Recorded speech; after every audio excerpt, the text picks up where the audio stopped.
O boca doce é bom, é bom, é. Diz o avô e diz também o bebê. Diz, e a tua avó também já dizia. Vamos chatear outra vez as pessoas. Livre, vamos todos morrer outra vez, sem mortos, aqui reunidos dos últimos tempos desta rubrica. Se quiserem podem ler, está bastante bem apanhado. Quer dizer, fizemos o melhor que sabemos. O quê? O quê? Estão aí a perguntar, desculpa. Não, é uma boa pergunta, ouvinte. Está a fazer muito bem. Então, o Hugo vai andar pelo país, sim. Vou andar por aí, livro, sim. Claro. Acompanhem as redes sociais. Claro, que é o melhor. Vamos lá. Acompanhem. Mas não é preciso ser as minhas. Acompanhem as redes sociais no geral. Façam login e logo vão ficar a perceber onde é que vai andar o Hugo com este livro, que de resto vai bem à mão de semear para o Natal. Para já. 3, 2, 1. A minha avó. Um bocadinho. Uma flauta transversal. Hoje é o dia. A flauta é um instrumento muito transversal. Muito, mudasse na sociedade. Em idade, em género, épocas, em orientação sexual também. Sim. Orientação sexual menos. Não conheço muito poucos homens heterossexuais que toquem flauta transversal. Podemos seguir? Podemos, sim. Já uma vez tocaste flauta transversal? Não. Estás a ver? Pois. É o que eu digo. Neste dia estávamos em 1383 e morri em Lisboa. Sim. Aos 63 anos. Estava na idade certa. Estava. Não foi tarde nem foi cedo. Falamos do aristocrata galego João Fernandes Andeiro, aqui aportuguesando o seu nome. Vamos voltar a um dos meus episódios preferidos da história de Portugal, claro. Aqueles 2 aninhos entre 1383 e 1385, quando o reino mergulha numa baderna total e se dá a primeira crise grave de sucessão no trono. Isto vai meter um folhetim de Falco e Alguidar, como já sabemos. Já trouxemos aqui, eu acho, quase todas as figuras desta Todas as crise. figuras Sim, alinhadas. Todas. Falta hoje, e traz à sua boleia uma parte da história que não temos aqui contado e que é se calhar a mais empolgante, assim, quase um thriller que aqui traz. É mais uma figura e acho que agora vamos encerrar a crise de 1385. Já ninguém pode com isto. Ele chamava-se Juan, no original, e nasceu em 1320 na Corunha. A Corunha, para quem não sabe, fica na Galiza. Para quem não sabe, é o equivalente espanhol ou castelhano. Uma coisa esperta.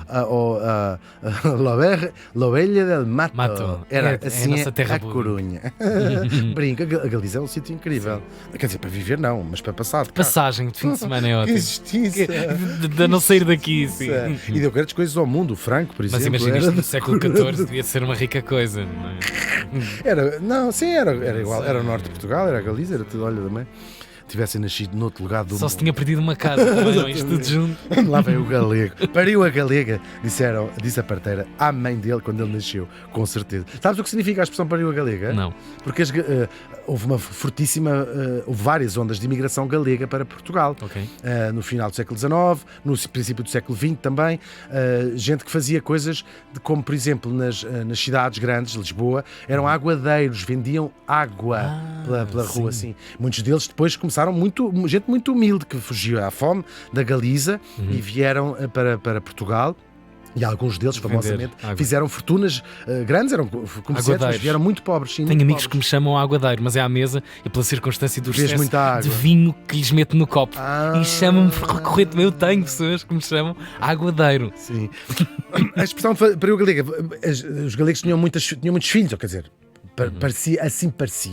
Ou dizia-se como boato, se fosse claro. Tinham muitos filhos. E então, pariu a galega, é uma expressão que é um bocadinho em desuso, é quando está muita gente numa sala, não é? Tu entras numa sala, estão lá 20 pessoas, dizes, parece que pariu a galega. É a origem engraçada desta história. É giro, sim. Olha, não chatei, também não, acho que não ofendi ninguém, tirando toda a população da Galiza. Agora, o cares, o galego.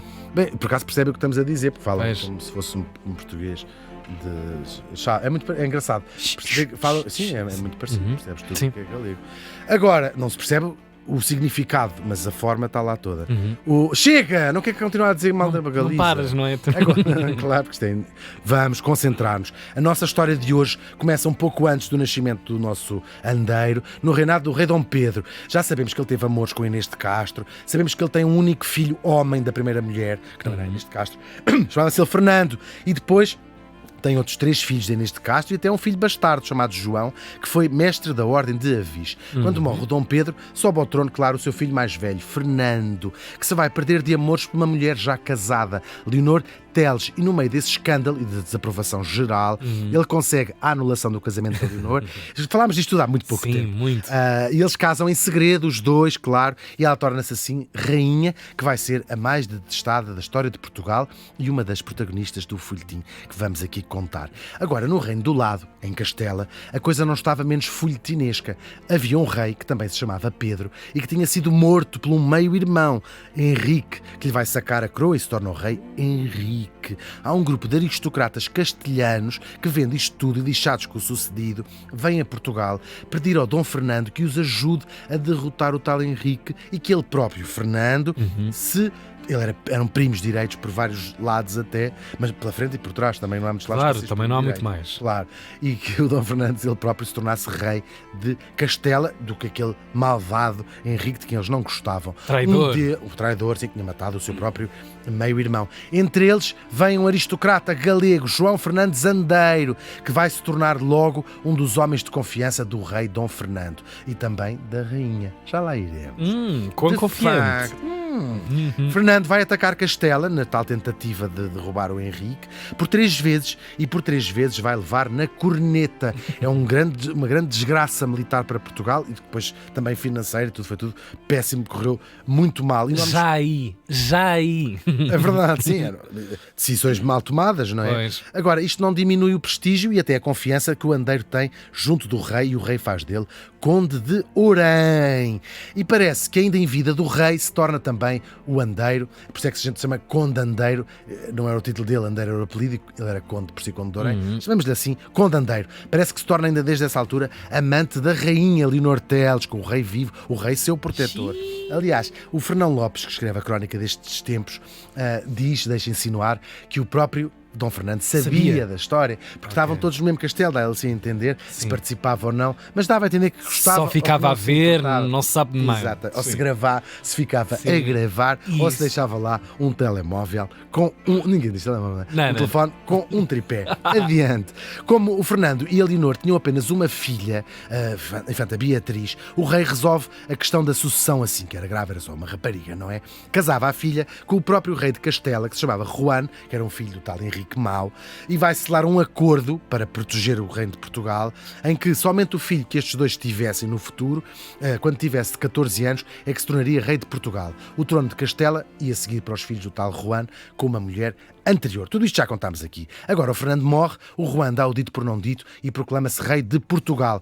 E estas pretensões foram logo apoiadas pela sogra, a rainha viúva, Leonor Teles, porque estava a proteger os direitos da própria filha, não é? Que era a mulher dele. E vai-se marimbar para os interesses do reino e a tal independência do reino. Agora, a sua relação e o poder do Andeiro, do Conde Andeiro, foram crescendo e também o descontentamento geral. Estava na cama do poder. Claro, e toda a gente já odiava a rainha há muito tempo, odiava o Andeiro, até já odiava o reinado de Dom Fernando, já tinha morrido, porque por causa de guerras e também desastres. A agricultura teve aí anos de seca muito seguidos. Crises, claro. Fome mesmo, depois pestes, tudo. O reino estava de rastos e, portanto, as pessoas começam a fervilhar, uma revolta, ainda vem mais o rei de Castela. As pessoas passaram-se e começa a fervilhar a revolta num grupo de aristocratas portugueses. Não só para impedir as intenções do rei de Castela, mas também, isto era uma coisa importante na altura, para vingar a honra e a memória do Dom Fernando, cuja viúva se andava a pôr debaixo do seu homem de confiança. Isto na altura, hoje em dia a gente procura até ativamente no Pornhub. Sim, esse é o tag de pesquisa. Cuckold, sim. É esse mesmo. Mas nesta altura, isto era uma coisa bem específica aqui no caso, com coroas, com coroas, exatamente. Rainha a pôr-se. Procurem no Pornhub. Agora, à frente deste movimento para vingar a memória do rei, vem quem? Um irmão da própria rainha. O irmão da própria rainha. Parece tudo, quando é para comer.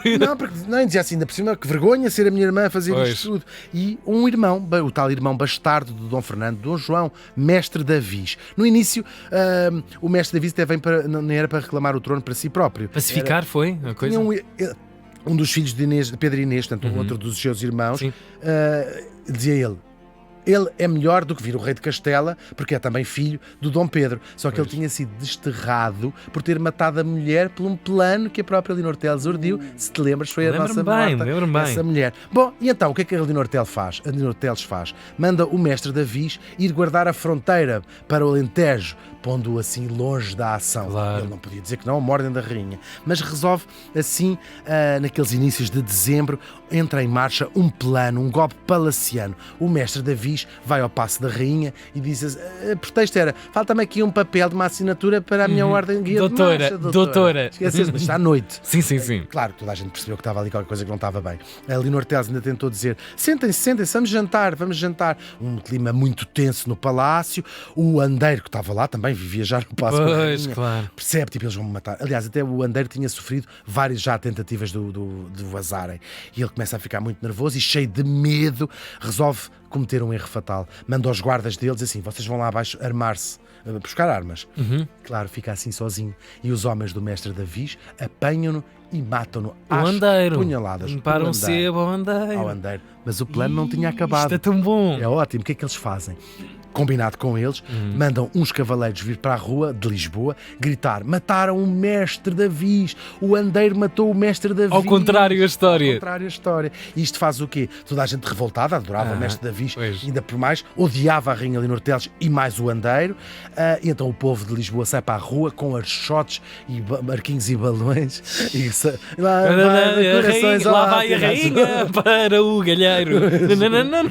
Chegam ao passo da rainha, ameaçam deitar fogo a Leonor Teles lá dentro e o andeiro já e ela morreu. lá em cima na janela: não fui eu! Mas olha que muita gente saiu pela janela porque nada fugiu, gente da corte dela, e eu mesmo pegando o fogo, até que vem um nobre à janela e diz: é mentira, o mestre Davis está vivo e quem matou o andeiro foi ele. E o povo não queria acreditar, mostra lá. E vem o mestre Davis à janela e dizer: é verdade, sim senhora. E o povo então lá se pacificou, com ele ainda mais herói, que história tão boa. Mas não pararam por aí. O povo, claro, quando começa, é como aos jogos do Benfica. Claro. E como as claques, em geral, do Porto, do Benfica e do Sporting. Ele não trava. Não travou mesmo. Foram aí partir montras, partir tudo e mais alguma coisa, entraram por a sé adentro. O bispo, Dom Martinho, o bispo de Lisboa, era apoiante ou próximo da Leonor Teles, voou pela janela do fenestrado e consta, reza a lenda que devorado o seu cadáver puros cães. Era a agonia de um povo, não é? No fundo, sim, isto parece tudo muito animalesco, mas é a agonia de um povo que não quer ficar ali. Estava miserável, pois, as pessoas estavam já miseráveis. Odiavam esta mulher. Havia esta ideia de que vinha aí o rei de Espanha e o rei de Castela. E acabava-se o maior terror, diga-se, claro, talvez. Tudo junto. E depois estas figuras eram muito queridas. O mestre Davis era uma figura muito querida e, portanto, aquilo juntou-se a fome com a vontade de comer. A morte do Conde Andeiro vai mergulhar o país na anarquia e na guerra civil. De um lado, os partidários, para simplificar, havia até mais outras façõezinhas, mas de um lado, os partidários de Leonor e do rei de Castela, e do outro, os partidários do mestre. Há muitas batalhas, há até um cerco de Lisboa. Lisboa teve cercada, ainda por mais com peste, cerco e peste. Foram 2 anos de chamada anarquia mesmo, gente terrível. Até que isto vai tudo culminar numa batalha decisiva em Aljubarrota. Finalmente, 2 anos depois, 2 anos durou isto tudo, o mestre Davis é aclamado rei com o nome Dom João I e nasce a segunda dinastia Davis. O João ainda se oferece para casar com a Leonor Teles, para compor a coisa, vamos lá casar com a viúva do seu irmão, mas ela não aceita e vai seguir sozinha por o seu pé para o exílio, uma figura que não deixa de ser fascinante, seja pelo tortuoso desta onde ela apanha aqui um cruzamento de um canal em tudo, em tempestade. É incrível. E ela também era a tempestade. Sim, mas vénia para uma mulher que, no tempo em que as mulheres não tinham poder nenhum, conseguiu mexer com tudo, destruir praticamente várias famílias, várias casas. Agora, o João, o mestre Davis, agora rei Dom João I, para selar o acordo com os ingleses, que tinham vindo ajudá-lo a consolidar o seu poder, lá casa, claro, sabemos bem, com a princesa inglesa Philippa of Lancaster, e os dois vão ser os pais da ínclita geração. O título de Conde de Orém, que tinha sido do tal Andeiro, é entregue ao herói de Aljubarrota, Dom Nuno Álvares Pereira. Quem diria que volta que isto teve? Mesmo, vingança quase. Esta incrível história acaba bem para os portugueses, que mantêm a sua independência em relação aos seus arqui-inimigos de Castela. Leonor e o nosso morto são quem? São os maus da fita deste filme, claro. Isto porque nós sabemos todos, todas as grandes histórias, para além dos heróis, também precisam de vilões, claro. O Conde Andeiro morreu faz hoje 640 anos.